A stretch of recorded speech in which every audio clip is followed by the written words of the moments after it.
This is easily one of the best episodes of anime that I've seen, and I'm not just talking about the winter 2019 anime season, I'm talking about across the hundreds and hundreds of anime that I've watched. This episode, it really did everything for me. Not only do we get a lot of insight on King Crimson's ability, which it pretty much matches up with what I was talking about last week, we get a lot more nuances and technicalities that makes it a bit more interesting and theoretically impossible to win in a one-on-one situation.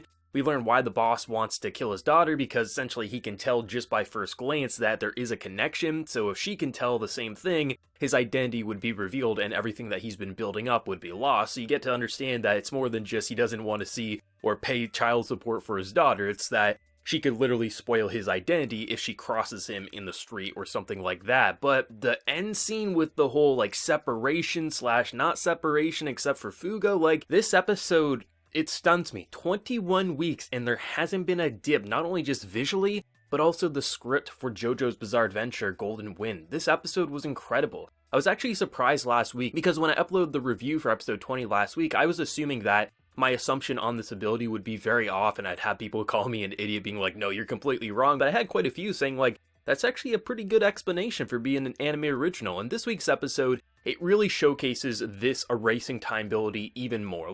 The episode literally starts off in a very simple, almost slice of life scene, and I was curious why we were going so cute and adorable with our characters just eating, and then you see the time erasing technique being used. The idea that essentially only this stand user, only King Crimson, can act and respond in this erased time. So essentially it'd be like if you're walking down the street and then you just zone out and then re-zone back in and you're already at the stop sign.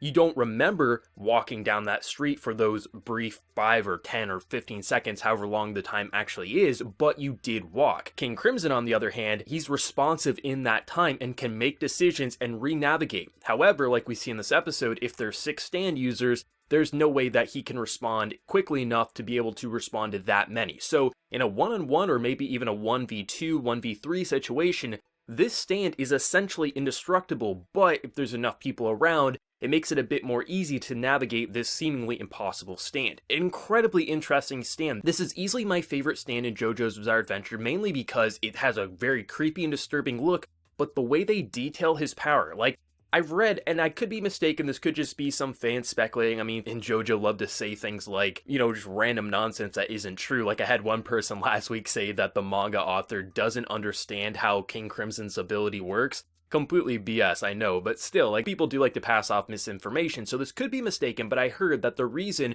the manga author for JoJo's Bizarre Adventure loves to use time abilities for its main antagonist is because he views time as this very overpowered skill. So if you have your main villain have the ability to warp or manipulate time in some way, it makes the viewer or reader immediately assume that this is an overpowered stand and someone to be feared, which I agree that the idea of using time and time again, it's very interesting that even though we have on a surface level the same type of abilities, the way you can find new and interesting ways to use time for these stands, it keeps coming across as new and interesting, and this is easily my favorite iteration of a time-based manipulation that I've seen in JoJo's Bizarre Adventure. That entire fight between Bruno as well as the boss was incredible.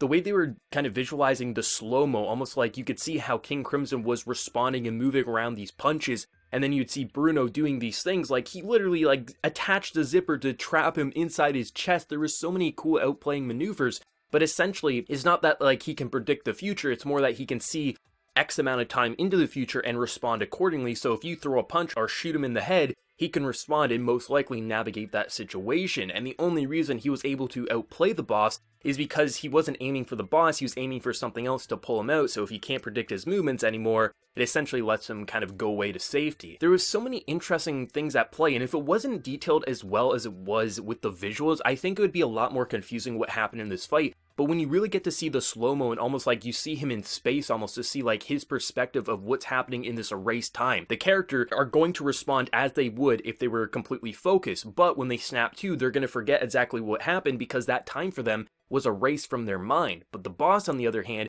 he can see, okay, you were trying to punch me here, so I'm going to kind of navigate around here, going to punch you. It's very interesting how this ability, it really does feel overpowered, but at the same time, it makes sense how he was able to escape, and the reason why the boss didn't jump them at the end is because if he fought 6v1, one of them would have to know his identity. It definitely seems like an impossible stand for a one-on-one fight or any small amount of groups of people, but if you have like 6 or more people, that's when the boss, he knows it's time for him to pull back and maybe send out some hitmen and, you know, get Venice to do the dirty work for the time being. It was a very interestingly directed fight, and that sequence with Bruno essentially looked like dying, like his soul was out there, then it wasn't. Giorno trying to heal him, and then like he's getting stabbed but no blood's coming through at the end of the episode. I have no idea what happened with Bruno there. It's weird. Like, Giorno sees like shit's not right. He's not feeling pain. He's kind of being dizzy, but he shouldn't be because he repaired all of his vessels. He should have had blood. So I don't know what's going on with Bruno. All I can say is I'm glad he's still talking and walking around, because that's all I asked for. Whatever weird things are going on with him,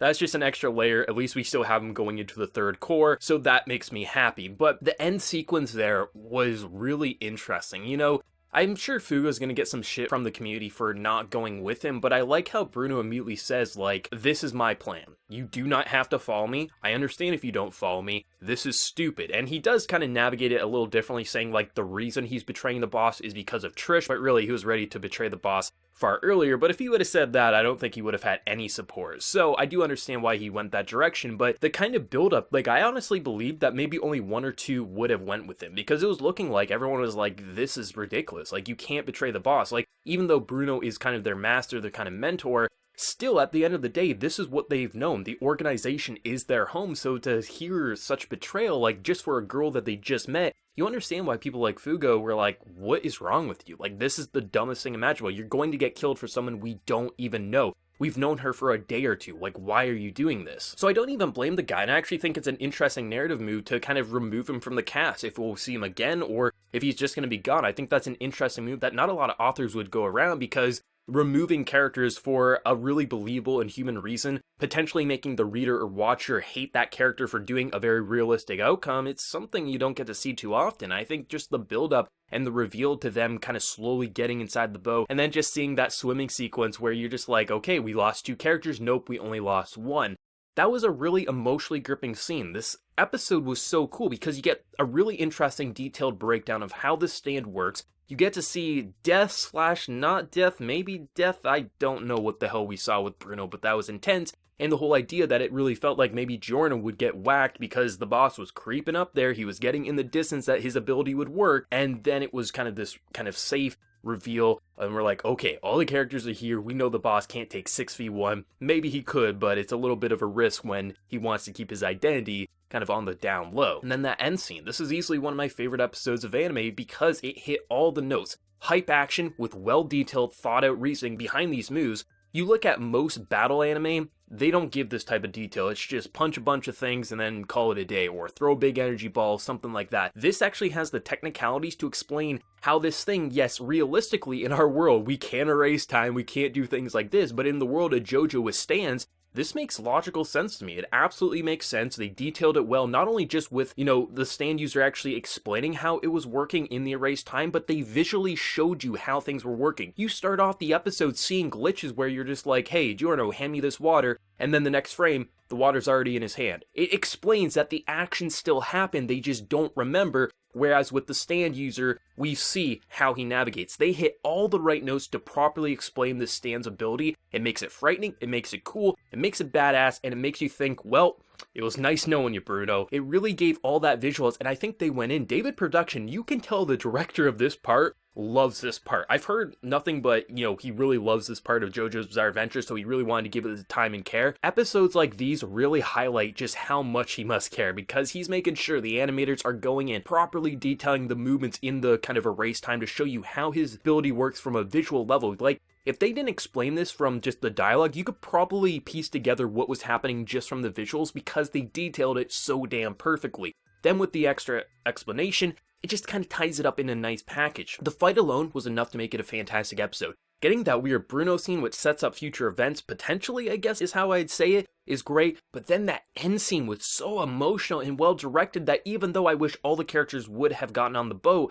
I don't blame Fugo for not. It makes sense why you wouldn't want to go against the organization, because why would you go against it for a girl you just met? I'm not some heroic deed, I'm a person in the mafia essentially. It makes total sense. The visuals went in but the audio, holy hell, King Crimson, the boss, the boss's voice acting is incredible. I love just how these characters were reacting in the emotional scene. The music was really relevant in the end sequence. This episode, it just, yes.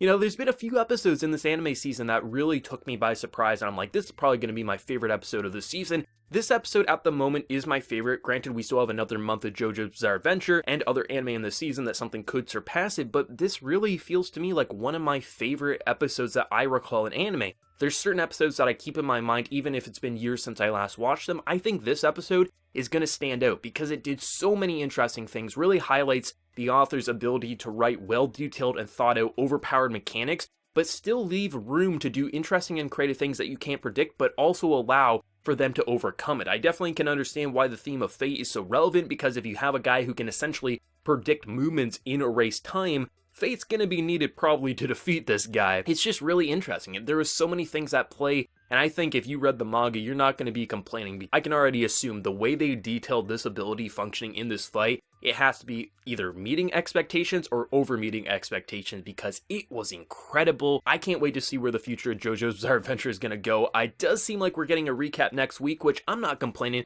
This part's quality has been incredible. We got one recap after the first court. I'm fine if we're getting another one next week. Let them have the time to perfect this. Seriously, it hasn't dipped. I hope it doesn't dip, so give them that time to continue to flesh it out. Give us a bit of a breather room, and then we'll kick back into JoJo's Bizarre Adventure and see where the hell this series is gonna go. Manga readers, anime originals, what did you think of one of my new favorite episodes of anime? Down in that comment section below. Did you love it? Did you hate your favorite moment? Whatever you're feeling, let me know. Be sure to like the video if you did enjoy, and also hit that subscribe button if you're new around here. But until next time, everyone, please take care and have a good one.